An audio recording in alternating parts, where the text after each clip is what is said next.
Bandrenta den cucina di Michelle. Esta 13 una receta super dushi cu papa quaker. Nos yunan lo queda enamora. Paso tabaranan di chocolate cu papa quaker.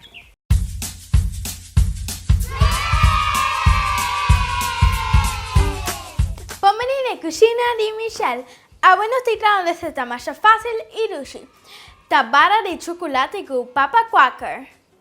Ingredientes nanta papa quaker, coco raspa con rasenchi, chocolate, marshmallows y margarina liana. Primer step, na candela vou botar diriti chocolate, marshmallow y margarina liana. Nos chocolate, marshmallow y margarina liana tá bom diriti, agora nós tá saque fora de candela e nós tá agrega papa quaker, rasenchi y coco raspa.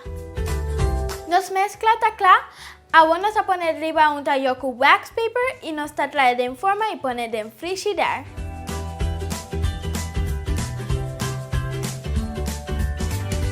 Voilà, está duro, bo por comer.